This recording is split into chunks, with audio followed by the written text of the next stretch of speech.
Let's get rowdy.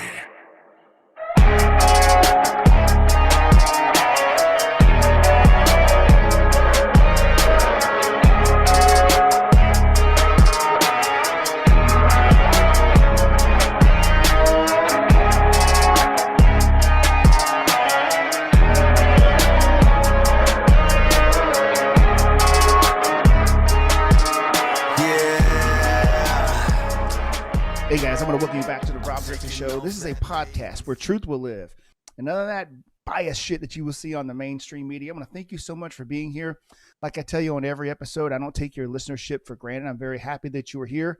There are tons of podcasts you can listen to. And today, man, we have a really good one for you. I can't wait to get into the content. Have a very special guest that's going to be joining us. But I got a lot of requests from listeners of the show that were saying, hey, man, what about ghost stories and the paranormal type stuff or some type of alien encounters? And I'm going to be brutally honest with you. For many years, I thought it was all a bunch of hooey. I had no desire to listen to or be a part of any type of those shows because I thought it was all make-believe. And the reason why I was so jaded perhaps is, being a cop for so many years, I've been on maybe 100 different crime scenes with dead people. And I never really saw anything like that. Right. And so I was very negative towards it. But then one day I had a crazy situation that happened to me personally. And had I not been there, I would have not believed it at all. So this is a few years ago. My dad got real sick. He had lung cancer. It was stage 4. It was bad.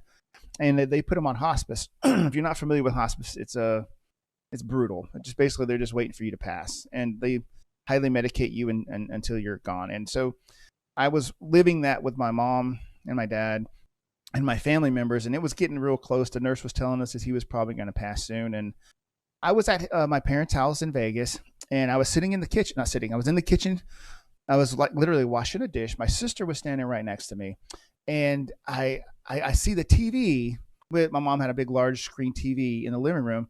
The TV goes like scratch, like shh, shh, like reminiscent to the old movie Poltergeist, right? I see the TV kind of shake that loses its signal. And then a second later, I see like a shadow walk past my dad's bedroom. Like a shadow, like almost like how can I explain it? Like a smoky image of a human being walk past. And I look at my sister who's standing to my right and I go, did you see that? And she goes, yeah. And I'm like freaking out. I had, in Hawaii, we call it chicken skin, but I had like goosebumps all over my body. And I remember going, oh my God. And then the TV came back on like regular. This shadow figure had left the room, and we went in the room. My father was gone. And I to this day believe that maybe that was his spirit kind of getting up and leaving. And I'd had a little chat with him before that happened, and which I won't get into that because I don't want to start crying here on the show for you guys. But it made me go, wow, maybe there is something to this. Now, I was really blown away by that. I was actually talking with a good friend of mine. I want to say a celebrity friend of mine who is an actor, a stuntman. He's been in more movies than I could count. And I was asking him, have you ever had any type of situation where you were experiencing anything like that? And he said, yes, I did. In fact, I was filming in a hotel, and we actually had some paranormal stuff happen there. So I can't wait for you to hear his story. And I'm going to welcome to my show. He's been on the Rob and Dale show many times, but my good friend, the one and only Mr. John Cann. John, welcome to the show, buddy. Hey, how you doing? Good to be here. Oh, thank you so much for being here. Now, I know your background because you and I have been friends for a minute, but the listeners do not. So I want you to give them a little brief introduction as to who you are and what you've done. All right. Well, my name is John Cann. I'm a stunt coordinator and motion picture stunt performer. I've been working in the business for about 40 years, 40 plus, and I'm the president of Action Pack Stunts, and I do a lot of stunt coordination and performance, as well as training and equipment design. I build and design high-tech stunt equipment, air rams, airbags, ratchets, decelerators, all that type of thing. Not too many people doing air rams these days because they use the old ones that break people's legs, but not mine. So anyway, I've been working in film and television for the entire duration since I was 19 years old. I'll be 60 at the end of this month, so that'll give you an idea how long I've been doing this. And I've worked on films like Marked for Death and Predator 2 and Tango and Cash and just recently came out in a film called Nefarious, which is getting extremely good reviews. It's a Christian horror film, believe it or not. And there was actually some paranormal stuff that happened on that film that I didn't tell you about, Ron, where we had an exorcist on set full time the entire time we were shooting, and we had a spiritual support team on set the whole time in case anybody felt any kind of weird things happening with them that they could get prayer. And all the electronics on the show we had problems with. The camera guy would take the battery off the charger and hand it to the camera operator, and it'd be dead. And the batteries on the drone were all dead by the time we got around to shooting the scene we wanted to shoot with the drone. We had I think it was 9 or 10 automobile accidents among the cast and crew over the course of a 3-week shoot. So a lot of crazy stuff going on that movie. And so I have to interject here real quick. So when you were telling me about you were promoting Nefarious, we had you come in studio to the Rob and Dale show, and Dale and I have been recording in this studio for years. Literally, we've done close to 190 episodes in this studio. Right. And never had an audio and video problem. The day you came in, we recorded an entire episode and realized and found out after the fact that the audio was not even recorded. It was shut off. Right. I'm telling you, man, Satan does not want people to see this movie. Yeah, crazy stuff. I mean, and that stuff was happening all the time. People would send out emails and texts and things, and they would just go off into the ether. People wouldn't get them. And, we had a union strike at the beginning of the shoot because the crew decided they wanted to unionize after they'd already agreed to do the show, which is a no-no. But, I mean, I've run into quite a few things because I've worked on a lot of, relatively questionable sets like, Texas Chainsaw Massacre and things like that, where, it was just a very dark subject, and demons have a tendency to be drawn to that kind of thing, and ghosts manifest when you're in haunted places. That being said, did you want me to tell them about the Beacon? We're going to do that. Before I wanted to toot your horn just a wee bit and let them see some of your work. Now, John, he's being very humble. He was a stunt double for Chuck Norris. He's done a lot of high-end things and some stuff like, I thought I was an adventurous guy. I like cliff diving, at least the semi-safe kind. I almost killed myself in Jamaica, by the way. And I've done some pretty stupid stuff in my life, because I'm that adventure type. But when I watched his sizzle reel, which I'm going to play for you now, I remember thinking, there ain't no freaking way I could do that. So I'm going to play two. I'm going to play a short video, which is actually filmed at the Beacon. We're going to be talking about that here in a second. And the next one's a short little sizzle reel that shows you some of his falls. And now, let me ask. It starts with a human being on fire. I'm assuming that's you. Yeah. Everything on my demos is me. And I'm an all-around stunt performer. That demo is just my high falls. So I do everything from horses to high-tech exotics. So it just depends on the situation. I'm the last of a dying breed of all-around stunt performers. It's easier for me to tell you what I can't do than to tell you what I can. That is crazy, man. So I tried being a stuntman. I'm gonna try. I have a videotape. It was public television in Honolulu, and they actually recruited me from a Taekwondo tournament. I'll tell you that story on another episode. But so I have done a little bit of stunt work, but this was 20 plus years ago when I was not fat and way better in shape. But let's focus on John. Check this out, and I'll be right back.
honestly, John, I got to ask, man, I'm watching this. Now, I know how I feel at 54 from my career in motocross, excuse me, martial arts. I've broken many a bone in my life, and I'm feeling it now because of all the Yeah. crazy shit I did when I was a kid. So I have to Right. ask you, man, you're almost 60. Congrats and Yeah. early happy Yeah. birthday. But Thank you. are you feeling the pain from all that crazy stuff you did when you were younger? Well, I've never broken a bone while I was working. Wow. I've only been to the hospital once, and that was to get stitches after a high fall. I went through a window and cut the top of my head and my hands a little bit on the glass when I landed in the airbag. Unfortunately, physics dictates that you can't get to the airbag before the glass does when you go through a window. Yeah. So that the only times I've ever had to get stitches, and I've gotten 27 stitches over a 40+ year career total. Nice. So yeah, I'm the only thing I'm feeling is when I took bad marriage advice and took a desk job for about 3 years and ended up, sitting at a desk for 3 days a week and not training and not working out. My hips disintegrated, so I had to get both hips replaced. But it had nothing to do with the stunt work. It was because I stopped doing stunt work, and my heredity took over. Right. Apparently, I had hereditary arthritis. And by not moving, it gave it a chance to get a foothold, and that was that. My hips just fell apart. So Well, that's my transformation into your robot overlord has begun. So nice. So before we got into your background, and I'm glad you're doing okay. I'm glad you're not experiencing the pain that I'm living with nowadays. Shoulder surgeries and broken bones. I got the hips replaced. I feel like I'm 30 again. I feel awesome. Nice. I had no idea how much pain I was in until it went away. Right. So this episode, we started out with, I won't say it's a ghost story. My dad passed, and I thought I saw a shadow of him leave.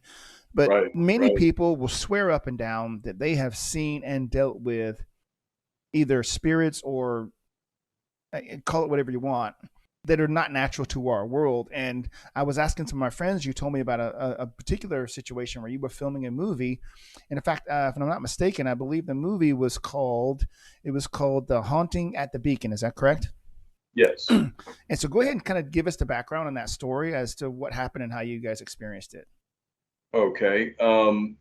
We were shooting the film it was a ghost story, and we were shooting the ghost story in a haunted hotel in Waxahachie, Texas, called the Rogers Hotel. The Rogers Hotel is probably the hub of the Waxahachie ghost tour industry. So if you ever go, downtown Waxahachie, they have ghost tours where you can go all these different places that are supposedly haunted, and the Rogers Hotel is a primary draw.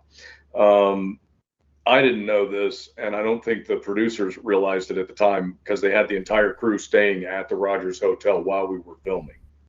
Nice. On the first day, one of the grips checked into his room, and the toilet paper roll was in the middle of the floor.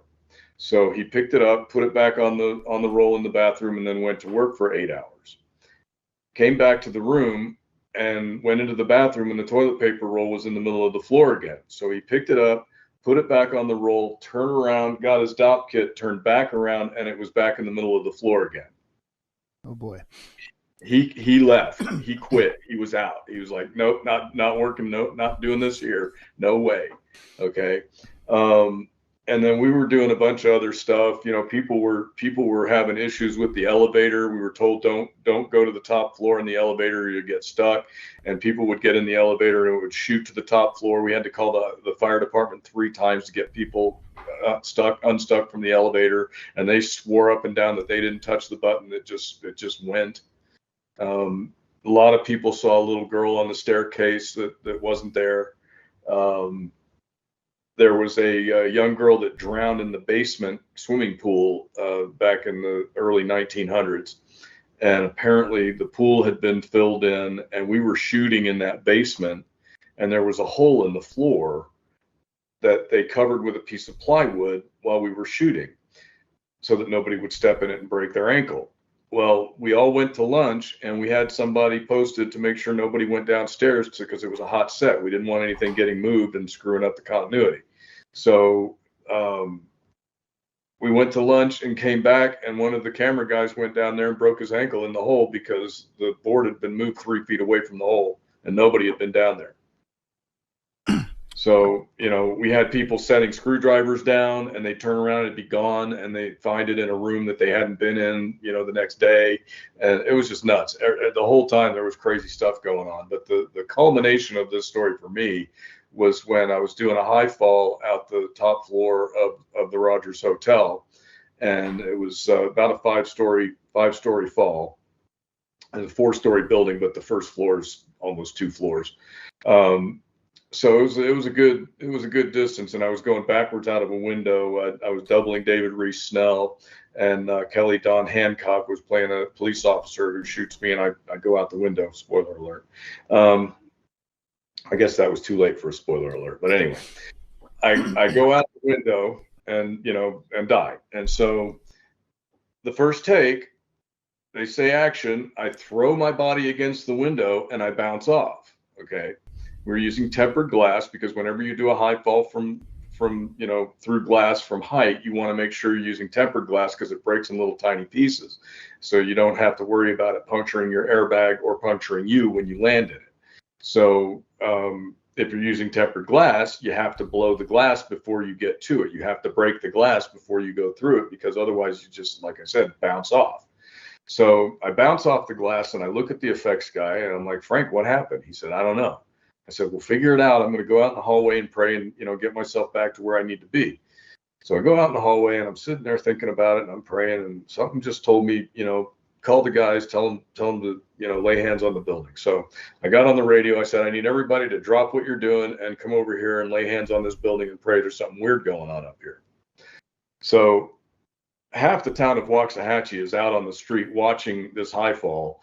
And they all of a sudden see everybody standing around my airbag drop what they're doing and walk over, put their hand on the building and bow their heads and say a prayer and then go back to work. Like, what the hell was that all about, And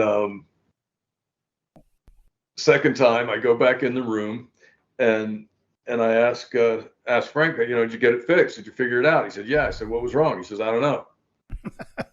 That's very reassuring, right? For you about to go out the window. Okay, so you don't know. He said, I thought you said you figured it out. He said, I checked everything. The electronics were good. The explosives were good. The glass, everything was good. It should have gone. The button's good. Everything should have worked. I don't know why it didn't go off. I said, well, if it doesn't go off this time, I'm kicking your ass. Okay, because I threw my whole body into that thing and bounced off. It hurt. So anyway, I look at the window again and I said, there were blinds, white blinds hanging in front of the window. If you saw the fall, you saw the blinds, on me when I came out the window, but they were hanging in front of the window. And I said, who reset those blinds? And he said, what do you mean? I said, well, they fell down when I hit them before, right? He's like, no, they didn't go anywhere. I had to get on the radio and say, hey, I need set dressing to come up here and score these blinds so they'll go out the window with me. Had I gone out the window on the first attempt, I probably wouldn't be sitting here talking to you right now. Because it would have hung me up. So I'm trying to understand this. Brought me straight down the side of the building. So you weren't just jumping out a window. Like I used to do search warrants. I'd kick the door. You were going out backwards. I was going out backwards. And the blinds were in front of the glass. Facing the person shooting me, and I went backwards out the window. Wow. And so I had to go through the blinds, through the glass, and clear a awning that was on the building below. And it wasn't like a fabric awning. It was a steel and concrete, solid awning. But it sounds like the blinds would be very problematic, right? Because if you get tangled. Absolutely. They brought me straight down the side of the building and killed me. Yep. Wow. Yeah. So it was pretty crazy. So second time, bing bang out the window, everything went great. I got a little scratch on my nose from one of the explosives went off and shot a piece of glass at my face as I was coming through the window. But everything worked the way it was supposed to, and the fall looked great, and the director was ecstatic, and made the film, and a couple of days later, I had a bunch of my friends out there, and they were down on the sidewalk watching and taking pictures and stuff. And one of my buddies calls and says, "Hey man, I got some still shots of you coming out that window. You want them?" I said, "Yeah, I'd love to see those."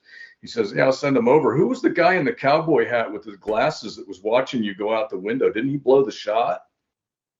And I said, "What are you talking about?"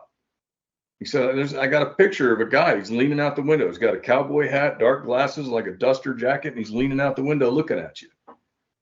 I said, there was nobody anywhere near me when I went out that window. I have video up from upstairs to prove it. There was absolutely nobody around me. The nearest person was 25 feet away on the other side of the room. Wow. He said, you're kidding me. He said, I'll send you this picture. Unfortunately, he sent me the picture, and my computer since then has my hard drive crashed, and I lost all the pictures. But when you look at the picture, sure enough, you can see a guy leaning out the window looking at me. And my theory is that that spirit was in the room, thought I was trying to kill myself, and disconnected the special effects so I wouldn't go out the window. And then when I came back in to do it again, he's like, "Oh, well, I give up. Just let me." That is crazy to me. Like, I mean, but the thing that's so crazy to me was that they didn't tell us at the time that room. I believe it's 508. In the Rogers Hotel is the most paranormally active room in the hotel, because a cowboy shot himself in there back in the late 1800s. Or when the hotel was first built, was staying in there, killed himself. And so I'm guessing that's who I saw. So some people think that people who die or at least this is the premise around most horror movies in America, and even some folklore will tell you the same thing. When people have had if they didn't transition properly, sometimes they would get stuck. They didn't have time. They didn't. And so that's what the movie's about. No way. That's what the movie's all about. The beacon, haunting at the beacon. Everybody that's in the beacon is a suicide victim. Oh wow! And the building is built on a crossroads where all the suicide victims were buried. Oh wow! So the plot thickens. So I have a Japanese wife, right? And being a police officer, I've been on countless.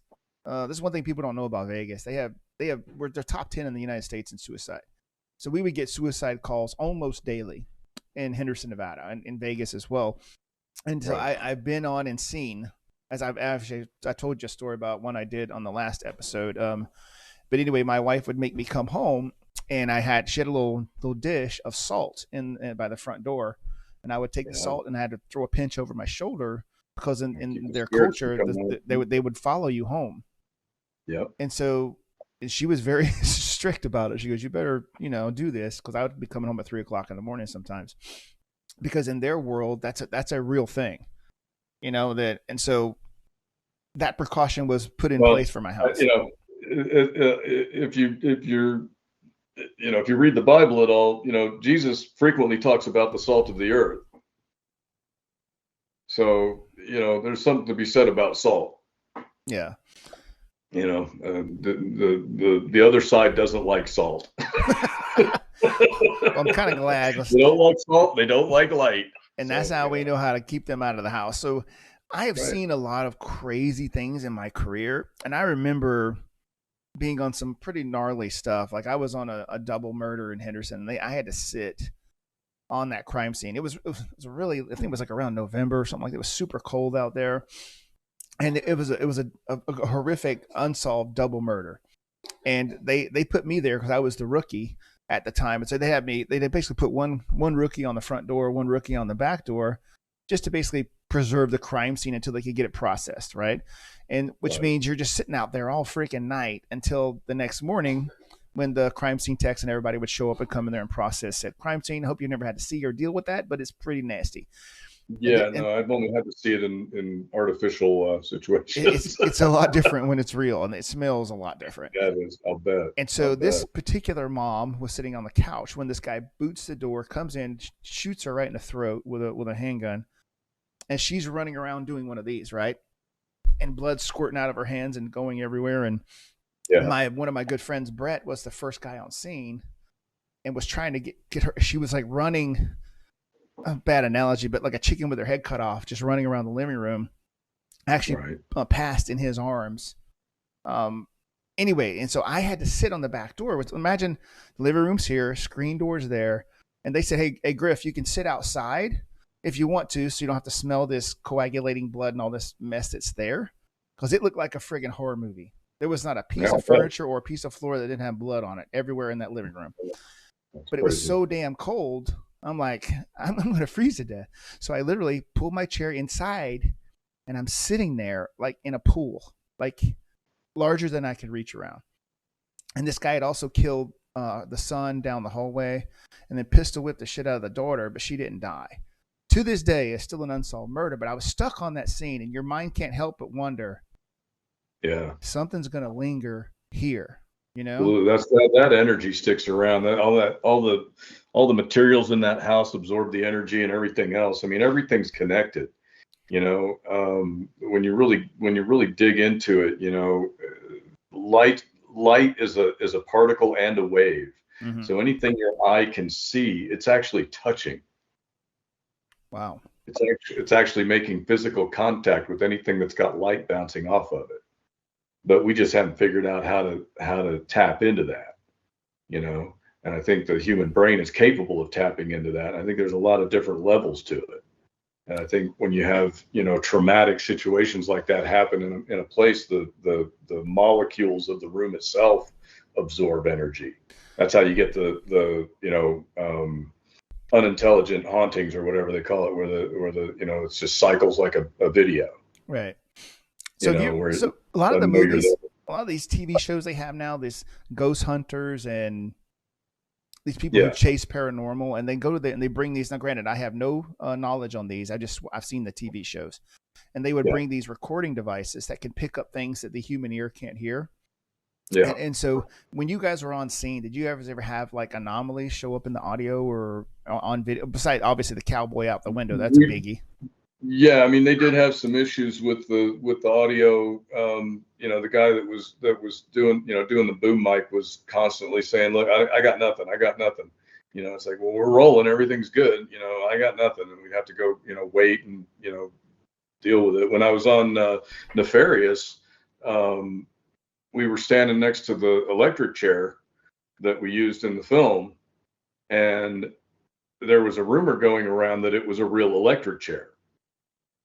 And so we were like, getting pictures in it and sitting in it, doing all this stuff. And one of the guys had one of those Ghost Hunter apps on his phone, and he says, okay, let's do it. Let's do a little. I can't remember what, a spirit box session, right?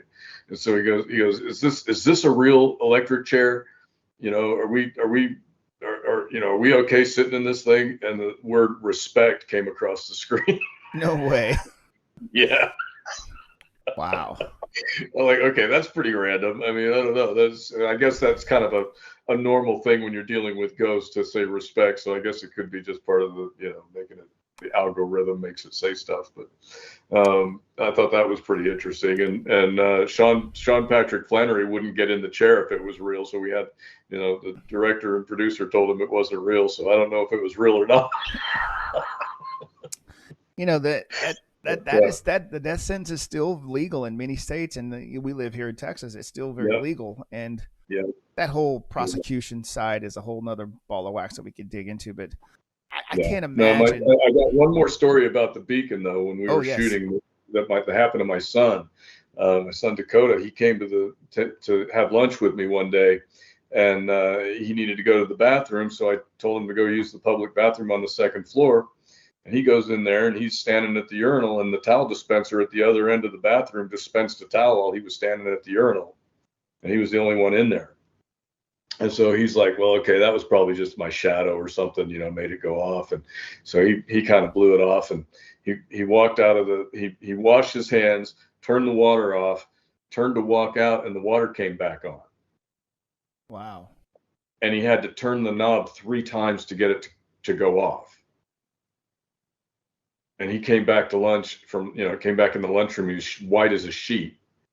And I'm like, what happened, man? He said, I don't know, but I'm not going back in that bathroom ever again. I said, well, you met a ghost, didn't you? He said, yeah. I said, oh, okay. And then about 3 weeks ago, I was talking to a friend of mine at a networking event. And he said, man, you know what happened to me when I was working on that show? I went in that second floor bathroom and the faucet came on while I was sitting on the toilet. Wow. He said he had exactly the same experience when he went in that bathroom. I'm like, okay, I didn't know about that. That's crazy. But I'm a firm believer that I know I'm going to go somewhere else when I'm done. I know my spirit's going to live on forever, so there's no reason to believe that somebody else's might hang around here and not know where to go. There's just a lot of I'm a retired detective, so for me it's all about evidence, right? Right. And I have personally seen, and I guess journaled for you here today, that experience that I had when my father passed. So right. I think there really is I think we're energy, we're a spirit, right? And I drink from time to time. I like to cuss from once in a while, but I'm a Christian at heart. Mom, I promise you, I'm not trying to do the wrong thing here on this show. I'm a very flawed Christian, but I do believe in our Lord and Savior, and I know that we have spirits, and they do go somewhere, and I hope and pray that we end up in the right spot when that time comes. But I think it would be ignorant of anyone to say that there's no spiritual world out there. Even though I was a non-believer for years, I sincerely believe that it's real. Yeah, when you look at the story of Jesus walking on the water, the apostles thought he was a ghost. And he said, I'm not a ghost, it's me. Why would he have said that if ghosts didn't exist? Right. And then when he came into the room, in the upper room after his resurrection, they said, oh, he's a ghost. He said, no, I'm not a ghost. I'm right here. You can feel my hands. I give me something to eat. I'm hungry. Wow. Right. Ghosts don't eat. Right. And he mentions, ghosts are mentioned many times in the Bible. And people, I always find it interesting that Christians who don't believe in ghosts, it doesn't make any sense. But, one of the things that I did want to, repeat about the story at the Beacon too, was that, or that I told you before, was after I was done and we were wrapped for the day, my friend Mark, you remember Mark D'Alessandro, right? Of course, yes. Yeah, Mark was one of my safety guys on my airbag.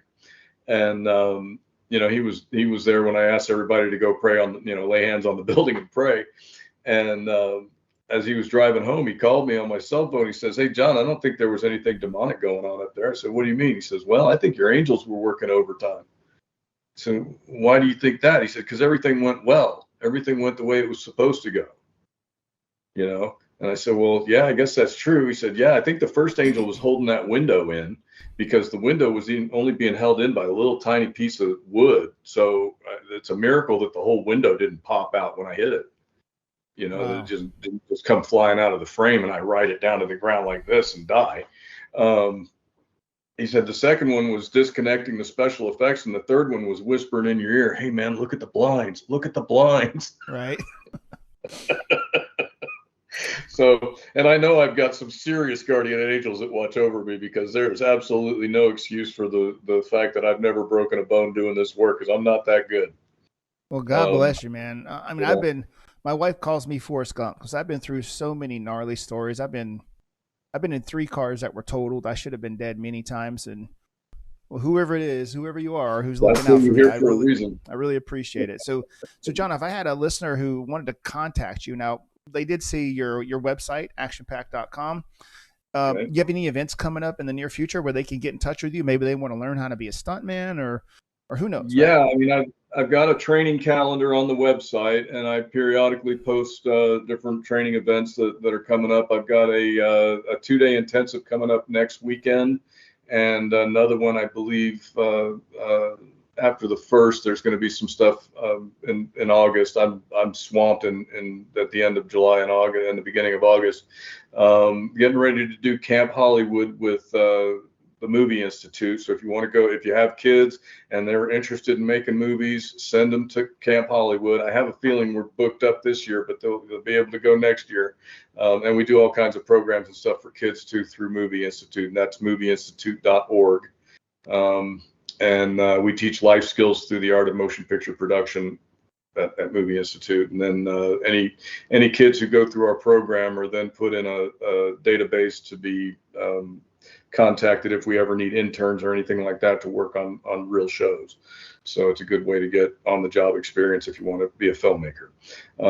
As far as the stunt coordination is concerned, if you got a movie out there and you want to make some, do some action, you want to get some stunts in your film, please give us a call. Don't discount, a lot of new filmmakers are told, oh, you can't do stunts, they're too expensive. Call me. We'll talk about it. We'll figure it out. I'm still expensive, but I can get it done. Right. And if you're a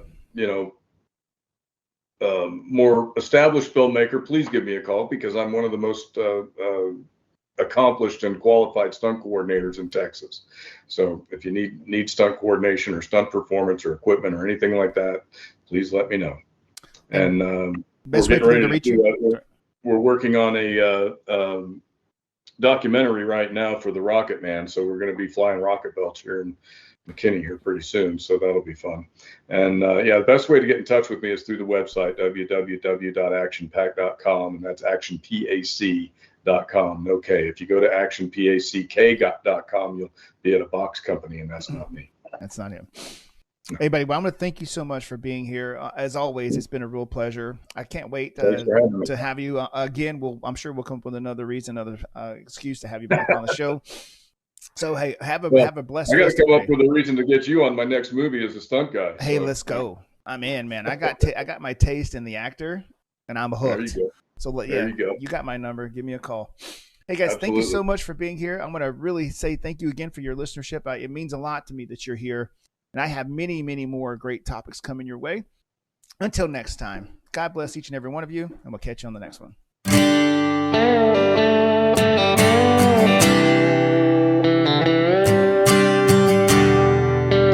Still there?